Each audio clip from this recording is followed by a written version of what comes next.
Senhores telespectadores, eu já mais de uma vez tenho feito referência à correspondência que chega em grande número enfim, peço desculpa, mas não me é possível responder. Mas há muitas cartas que vêm de portugueses que moram longe do seu país e que me escrevem a falar e a fazer perguntas sobre a sua terra. Bom, eu a essas perguntas, quando posso, respondo. Tenho aqui uma carta que faz duas perguntas. Primeira pergunta: o que é que o senhor tem contra Famalicão? Segunda pergunta: de onde vem a palavra Famalicão? Quando à primeira, respondo com toda a abertura e sinceridade. Não só não tenho nada contra Famalicão, como pelo contrário, é uma das cidades portuguesas que eu mais admiro, pelas quais eu tenho mais simpatia.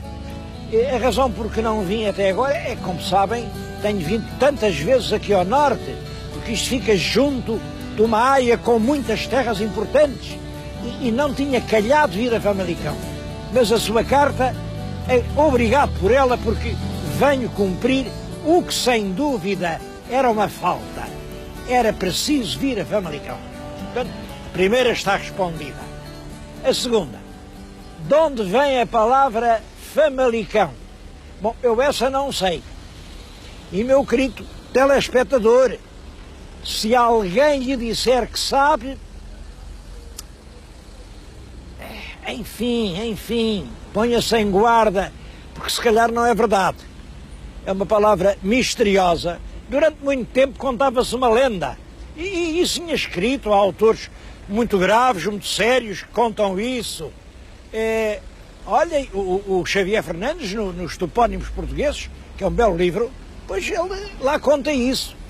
Diz que havia um criado do Duque de Barcelos, que, casado com uma mulher chamada Mota, e que um dia passavam aqui, isto era tudo um deserto enorme, não havia um teto, não havia uma árvore, eles já iam com muita fome, e ele diz para a mulher: oh Maria, se a gente fizesse aqui assim uma lojita para as pessoas que vão de Braga para o Porto, ou que vêm do Porto para Braga, pararem, beberem um copo e tal, olha que a gente era capaz de ter futuro.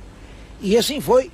Parece uma loja a que chamam a Venda Nova. A Venda Nova, o homem chamava-se Famelião, a Venda Nova do Famelião, e assim nasce Vila Nova de Famalicão. Que é espantoso, é como uma história destas foi dita, repetida, confirmada, e é completamente fantasia. Por isto, porque antes disto fazer parte total do Ducado de Barcelos, aliás, isto passou para o Condado em 1401, muito antes disso, no tempo do rei Dom Dinis, já se chamava Famalicão. Não se sabe, há outras hipóteses, há quem diga vem de Famuli Comes, Famuli quer dizer os companheiros, Comes do Conde. Também não pode ser, porque Comes não deu cão em parte nenhuma, então estamos aqui bem perto, Vila do Conde, não deu Vila do Cão, não pode ser.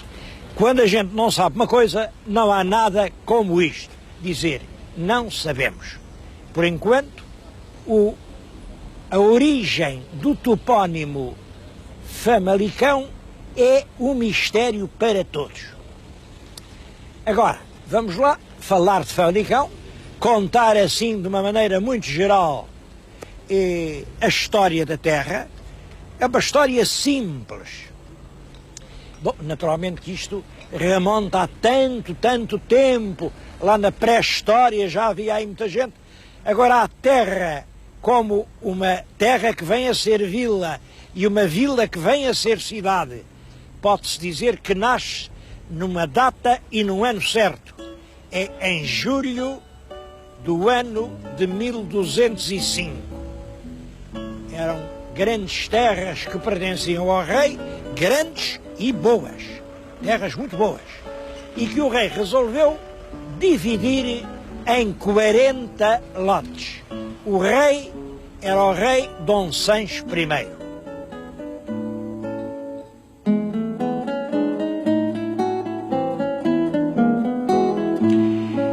essa divisão do reguengo de Vila Nova entre os 40 povoadores é o facto, primeiro, é a primeira coisa que nós sabemos da história de Famalicão. E é um facto surpreendente por isto. O rei divide em 40 lotes, naturalmente, não deu nada aos povoadores, pelo contrário, exigiu. Cada povoador comprometia-se a pagar 1/3 de tudo quanto a terra desse, e além desse terço tinha que pagar mais o dízimo para a igreja e tinha que pagar mais um bragal. Um bragal eram 8 varas de um pano branco, com uma urdidura de algodão, um pano ordinário, mas 8 varas. Pensem que a vara tinha 1,10 m, era isto. Portanto, 8 varas eram cerca de 9 metros. Eram as mulheres que estavam em casa a fiar o bragal para pagar depois o imposto. Os homens cavavam a terra.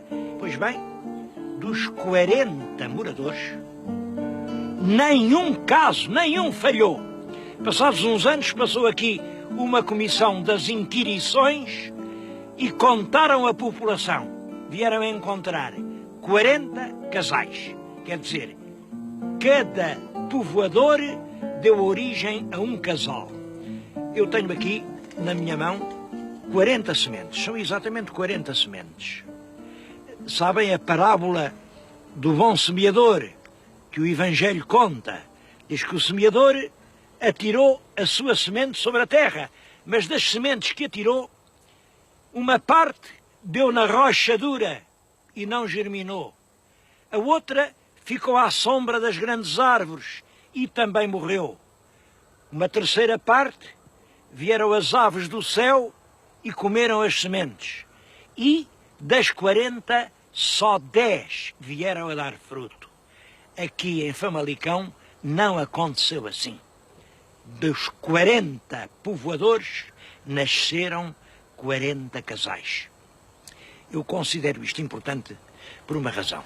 Diz-se muito bem, realmente Famalicão foi uma terra que teve sorte, porque estava ao pé de um eixo de estradas, era com um cruzamento, a terra era fértil, é verdade, mas penso que a semente contou muito.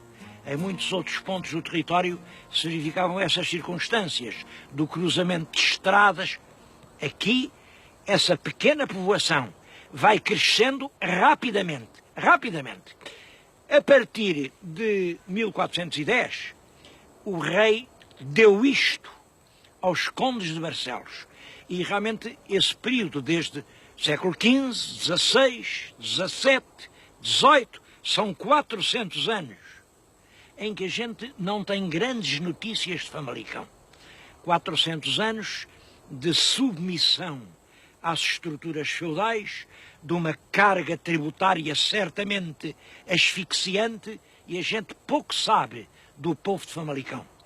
Mas quando vem a Revolução Liberal, eles conseguem logo em 1835 ser libertos da sua sujeição a Barcelos, ter uma Câmara Municipal própria, ser senhores do seu próprio destino. Ninguém para esta terra. Tem sido um crescimento incessante. Os 40 casais de 1205 são agora perto de 40 mil moradores. No concelho há 120 mil pessoas. Pouca gente sabe isto. Bem, eu exalto-me ao dizê-lo, mas isto realmente impressiona. Em todo o nosso país, tirando as áreas urbanas de Lisboa e Porto, não há nenhuma região com tão alta produtividade como este concelho de Famalicão. Porque aqui não foi a indústria que veio substituir a agricultura, não. A indústria implantou-se e é das mais progressivas do país. São aqui os têxteis, mas ao mesmo tempo a agricultura continua em cheio, a pecuária, os serviços, o turismo. É realmente uma parcela extraordinariamente fecunda.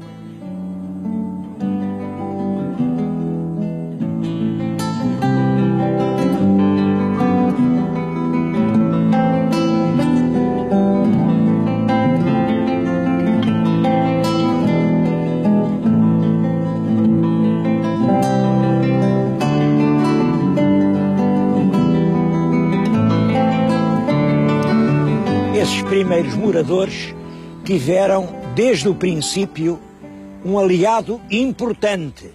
Era a água, porque a região é atravessada por 4 rios. Para além corre o Este, para além o Ave, e há mais 2 rios, o Pele e o Pelhe. Estou-lhes a falar junto do Pelhe. Ora bem, estes rios trazem uma força motriz que foi aproveitada desde muito cedo. Vim mostrar-lhes este ponto por isto. Neste pequeno troço, aqui em 2 quilómetros deste pequeno curso d'água, no início do século passado, funcionavam 22 engenhos.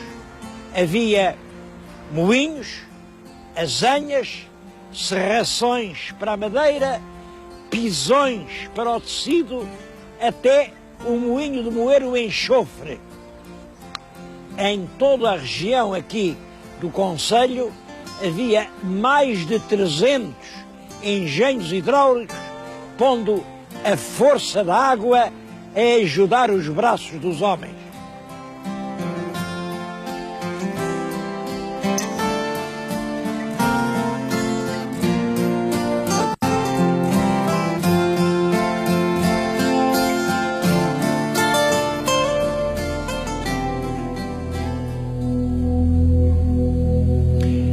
Como era a vida desses 40 primeiros moradores? Bom, eu penso que era uma vida de pobreza. E penso isso porque não há nenhum vestígio monumental, não há nenhuma grande casa, não há sequer nenhuma grande igreja. Eles tinham uma ermidinha, uma coisa pequenina, ao passo que aqui na região já havia belos templos. Eu vim aqui, olhem, estou a 10 quilómetros de Famalicão, a 10 quilómetros, a falar-lhes numa igreja românica que é magnífica. É a igreja de Santa Eulália, Arnoso Santa Eulália. É uma igreja lindíssima, tanto no exterior como no interior. Isto é uma coisa do século XII. Penso que isto será contemporâneo do nosso Dom Afonso Henriques, se é que não é anterior.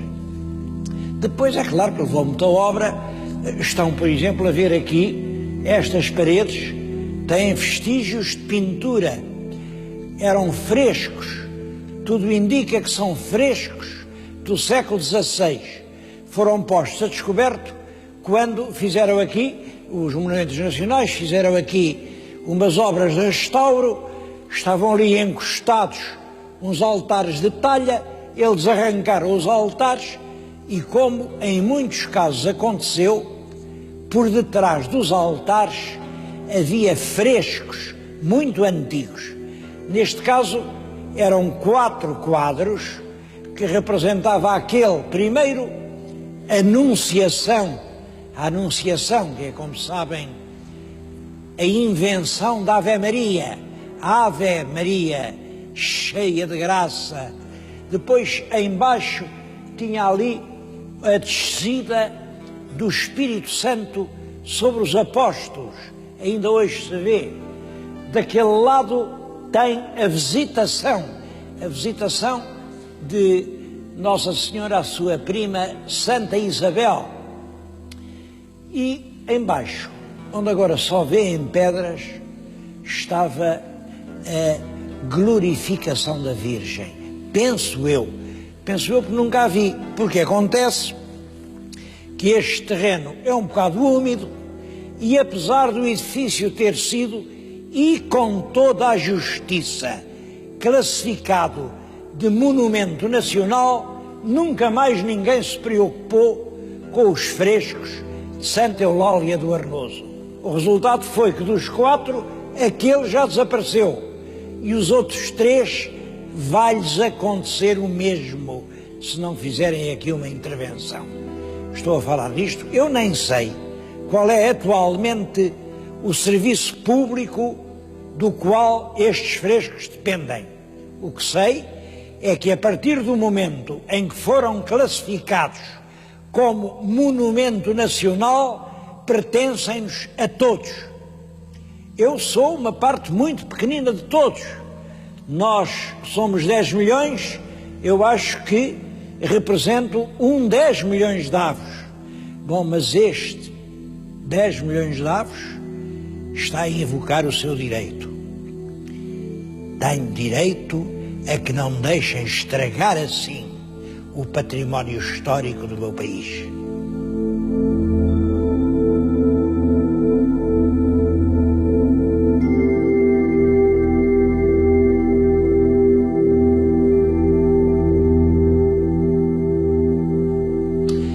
Bom, mas as sementes multiplicam-se.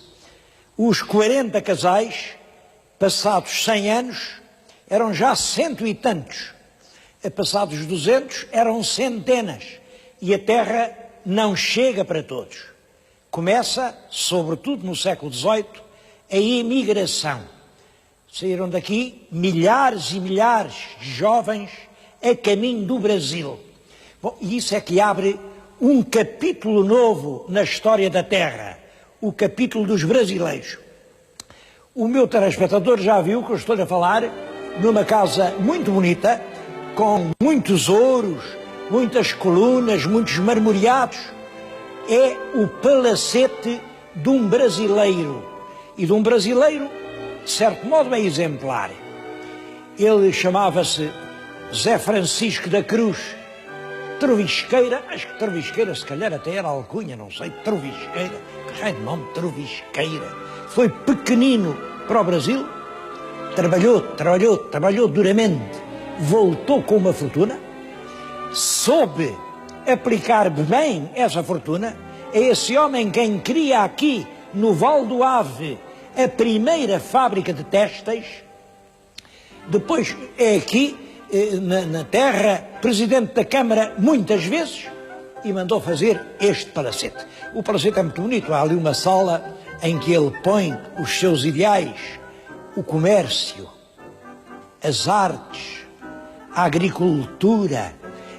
É realmente, o palácio acaba de ser restaurado como homenagem não só a esse homem, e quando veio aqui o rei Dom Luís com a rainha Dona Maria Pia em 1861, esta era a casa mais bonita da povoação. Por isso, foi aqui que ficou o rei e a rainha. Bom, e o rei e a rainha, para agradecerem essa hospitalidade, fizeram-no barão, o senhor barão da Trovisqueira. O senhor barão da Trovisqueira foi presidente da Câmara, era um homem ilustre, sem dúvida. Ele depois veio a morrer, já passados os anos 90, a morrer na miséria. E na miséria porquê?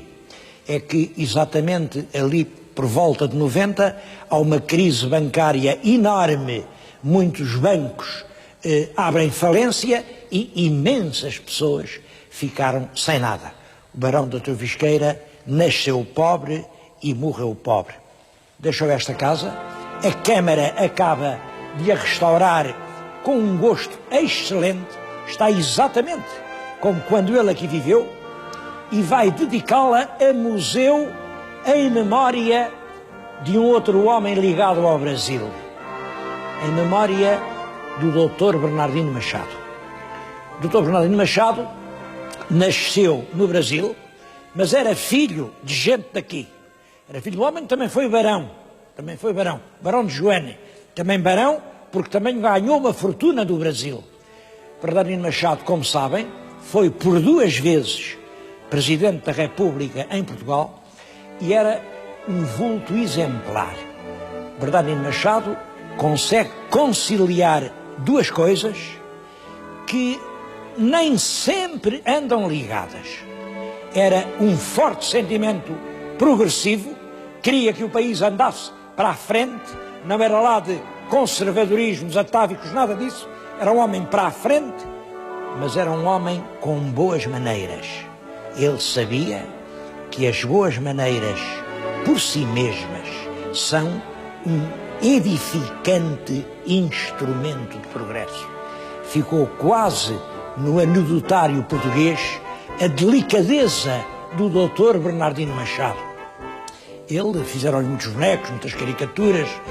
Estou-lhes a mostrar uma, ainda feita no tempo da monarquia, que tem o barrete frígio e o Dr. Bernardino. E esta legenda, Bernardino Machado, um achado para a República, mas um machado para a monarquia. E foi verdade. Homens com o prestígio universitário do Dr. Bernardino Machado, que tinha sido ministro do rei Dom Carlos, e que ainda na monarquia, porque isto é que é importante, não foi depois da República que ele se fez republicano. Isso foi muita gente. Essa maneira de aderir quando o senhor já está por cima, isso é muito português. Mas Bernardino não fez isso. Ele, em 1905, foi eleito presidente do diretório do Partido Republicano e, portanto, foi apontado à execração pública. Aquele não é dos nossos, não queremos nada com ele. Bom, a verdade é que era um grande vulto, respeitado por toda a gente e, como lhes disse, por duas vezes, foi eleito Presidente da República. Aqui a terra presta-lhe um culto inteiramente merecido.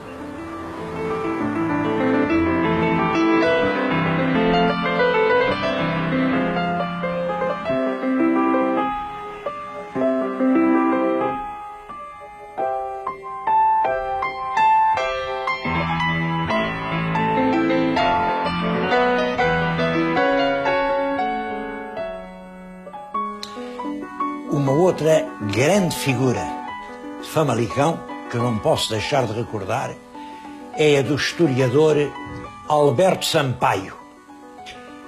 O meu telespectador fica assim um pouco confuso. Grandes historiadores, mas a gente sabe Alexandre Herculano, Oliveira Martins, alguns dizem o Pinheiro Chagas, enfim, há uns nomes, e não figura o Alberto Sampaio. Bom, e todavia, as obras históricas do Alberto Sampaio são o que de melhor se fez até hoje em Portugal, mas a um nível que não foi ultrapassado, de história global, de história inteligente, de história que não se faz lá com uns documentozinhos, uma citação, não. São visões globais do grande passado português. Tenho aqui aberto na minha frente um dos livros dele, um dos mais notáveis, As Vilas do Norte de Portugal. Ele era muito modesto, não fazia livros, publicava em revistas. Já depois da morte foram editados estes 2 volumes dos estudos histórico-económicos, que além das Vilas do Norte de Portugal têm outros trabalhos. Tem, por exemplo, as Póvoas Marítimas, o Norte Marítimo, o Minho Rural. São livros que, como digo, até hoje não foram ultrapassados. Foi uma figura que se apagou voluntariamente. Ele não teve um papel político, por isso ficou na obscuridade. Tenho aqui na minha frente facsímile de uma carta que ele mandou ao Jaime Magalhães Lima e em que diz isto: se a gente não pensa nem discute, em que triste coisa se torna a nossa vida. Era um homem que pensava.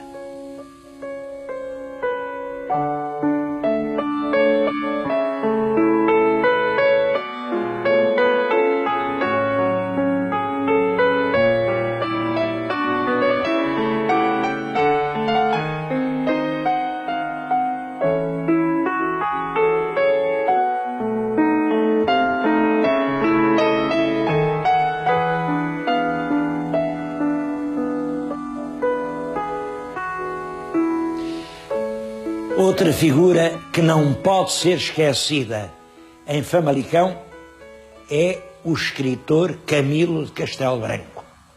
Estou-lhes a falar na casa de São Miguel de Seide, a casa onde ele viveu uma grande parte da vida, mais de 20 anos, e onde escreveu uma grande parte da obra. Ele escrevia, não era para ocupar docemente o tempo que ia passando. Ele escrevia como quem combatia, como quem ganhava o amargo pão da sua existência, porque Camilo era pobre, era um escritor genial, escrevia noite e dia, ele deixou mais de 300 títulos, e isso nunca o livrou da pobreza.